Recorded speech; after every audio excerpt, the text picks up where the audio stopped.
Hey YouTube, this is Rescue Spark Fan 62. Here's my review of Kings Island's Halloween Haunt for 2023. Now, please note this, I am going to try and keep this short as I can because I'm not entirely sure of my phone storage at this time. Also, I'm going to upload a couple of videos tonight of that I took for Haunt. One of them is the closing ceremony. Now, it's only going to get halfway through. That was because of phone storage I had. Um, so keep this in mind, but you will get the general idea. Okay, Friday night. The biggest thing about Haunt in general is compared to last year, for example, it's not as well thought out as far as like theming is concerned. Because last year, for example, uh, you were trying to control this machine to keep evil down. So that's what kind of like the overall theme was of Haunt. This year, it's not so much. Now, Friday night ceremonies is a lot of fun. You have Doctor Nightmare, which is the Undertaker, who they've had in previous years. Um, he, um, he basically says a lot of these corny things like "Welcome to your nightmare." Our friends are here to see you, and all this other jazz. Now, you can go either to Action Zone or toward the coasters and such. Now, Action Zone. Going toward Action Zone, it's mostly just spiders. Now, um, and the theming for it is not that bad. Is it the best? Absolutely not. But it is decent for what it is. Now, Action Zone. The way they did Pumpkin Eaters this year is a lot smaller than last year. But you will see in the video I will put up for the walkthrough how small it is. Now, it is not that bad. Um, it still has that scary Pumpkin Eaters theme, which you will hear, I think. Uh, but it's still not bad. Now, the other thing I liked in there was the bar that they had right there. I will get to the specialty drinks in a minute. Um, Now, going out of that, you go toward Coney Mall. Now, Coney Mall is interesting because it has the same problem as it did last year as far as the whole dancing clown stick. So that's something that wasn't the best, I should say. Now you have Alien Alien X slash Alien Abyss. Now, please note this: I did not go through the haunted houses, but the scare zone itself was basically a lot like last year's. The only thing that was added was like a couple of screens that you kind of see in like laboratories and such. So that was kind of neat, along with the alien animatronics and stuff like that. Now, going into Rivertown, you go through Abandon. Now, Abandon is one of the best things in this haunt. The actors that they have in Abandon are some of the best people I've seen. Um, they do their job extremely well, and it's cool how they do some of the different scares, especially with chainsaws. And there'll be two or three of them at a time. So that is the best thing.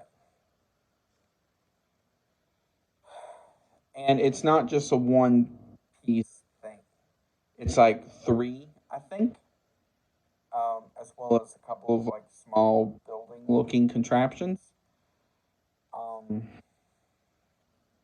But the cool thing is it has like a railroad type blinking light thing along with some of these different like woodsy site stuff. So it had like gas cans, like it looked like a giant piece to like some sort of machine, and all this other cool stuff. Um, Now the other cool thing that they had in it as well was the theming. Not so much the theming, but the sound effects for it. Now this is kind of what they had on the radio or the sound system for that area. Um, so it sounded like it came from a subwoofer in this situation, but every so often you hear like a boom, boom, boom, and I think that was the sound of trees falling. I'm not entirely sure, but that's what I think. And then on the sound system that they had for that area, it had all these cool sound effects. So it had stuff like chainsaws starting up with trees falling, and all this other different stuff.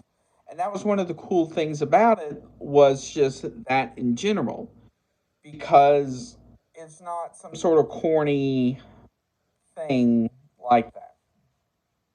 Um, so after you get through Abandon, you go through the kids area. Of course, there's nothing.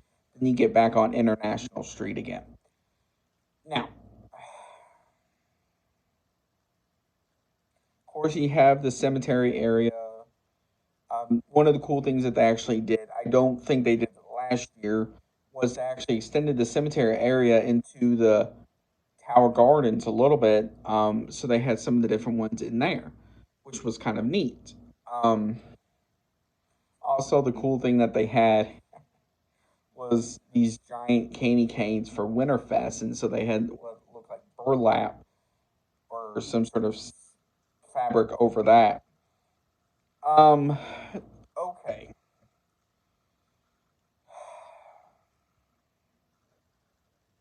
Now, alcohol. Their alcohol drinks for this event was pretty impressive. I will say this much. They did have um a beer called, I think it was like Smashing Pumpkins or something like that. That had a pretty intense pumpkin flavor to it.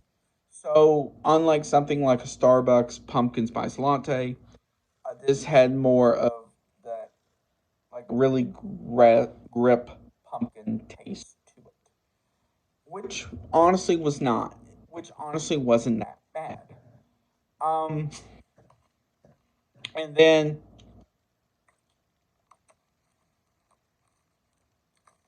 they had a spider themed one, which was a cider. Unfortunately, I didn't try that.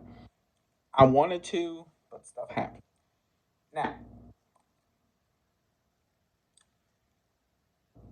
in um, Pumpkin Eaters area, they had a lot of that. They also had a few others that were kind of neat. I can't think of what they're called offhand. In the Miami River Brew House, where Abandon is, they had one called um, Lost Souls or something like that. And this one was kind of neat because it had like two or three different alcohols in one. Um, and then then they had like this giant like bubble that they would put on top, and it honestly looked pretty cool. Um, so from the picture, it looked like something. It looked like it had like grape soda in it. Unfortunately, it did not have grape soda. It had a beer and some other stuff in it. The other one that they had looked that was kind of neat was one called Eye of Newt. I didn't try that, but I heard it was fairly good. Now, the one that they had in there I did try was it was an apple pie based one, and that honestly was pretty good as well. It honestly tastes like you were drinking an apple pie. Um, Now, the cool thing about it is that, and another one, you can get with or without alcohol.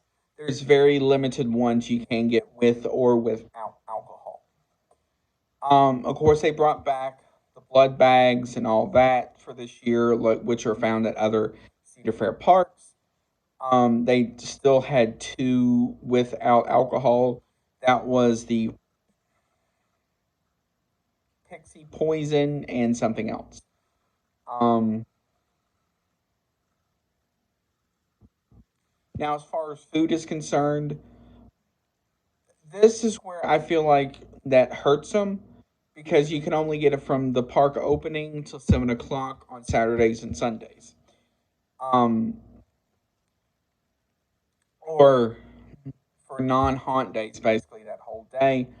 For haunt days, when haunt is on Sundays, basically up to about haunt time, and then an hour after that, then it stops. For example, Rivertown Funnel Cakes had pumpkin beignets, spiderweb funnel cake, and all this other stuff. Each stand had its own cool, like, I shouldn't say Halloween stuff, but it had like it's stuff you would find typically around Halloween. So like fire, like like spicy stuff, and all this other cool stuff. Okay, the decorations throughout the park were pretty neat. They still had those like cool giant skeletons like you've seen at other Cedar Fair parks, like King's Dominion, Cedar Point, and all these others that are doing like crazy different expressions. Um, they had one for Day of the Dead as well, which was pretty neat. Um, and then, like, of course, the cemetery area. Rivertown, other than abandoned, didn't really have much. But then the other cool thing that they did, I found this out, was that area between Rivertown and going back toward Windseeker and Hotel St. Michelle. Um, and they kind of made a part two of Pumpkin Eaters. I sort of wish they did more as far as the theming is concerned, other than just pumpkins back in that area. But it still looked pretty neat. They had all these different pumpkins hanging. Then they had pumpkins along the walkways and stuff like that. Um, Now, the last thing before I close this video out is the closing ceremony. Now, when I upload the video, it's only about 3.5 minutes, I think, something like that, because of storage. Um, the thing that was pretty neat about it was they did have some cool, like Halloween-ish type songs. So they had one from the Netflix show Wednesday, the dancing scene. Um, then they had one. I forgot what the first song is called, but overall, that was pretty neat. It did have a cool laser effect, laser light effect to it throughout the show, which kind of went into the water of the fountain a little bit. Um, Now, the, I sort of like last year's closing ceremony better because it had one more songs to it, but two, it I felt like it really showed Haunt better. Now, I'm not saying it's bad per se. It's just I don't know. It just to me it does not seem as good. I just don't know if they didn't have as much time to do it or what. That is beyond me. But I do like last year's better. Is it the best? Absolutely not. Is it decent for what it is? Absolutely. Um, Now I will say this overall for Haunt. While it is not the best event out there, not, obviously it's not on the level of like Halloween Horror Nights at Universal Studios. It is a decent event for what it is. But obviously, the budget cuts that they've unfortunately had to do with it, um, you could tell affected certain things. Um, and that is the sad part. Like as I understand, they didn't hire as many actors as previous years. Certain people who wanted to come back for the event, they couldn't hire because of the pay increase they wanted that they were probably going to give them. But overall, it's not a bad event. I highly suggest you at least look into it. Um, Now, how is it compared to like King's Dominion's Haunt or Dorney's Haunt or something like that? I don't know because I've not been to those.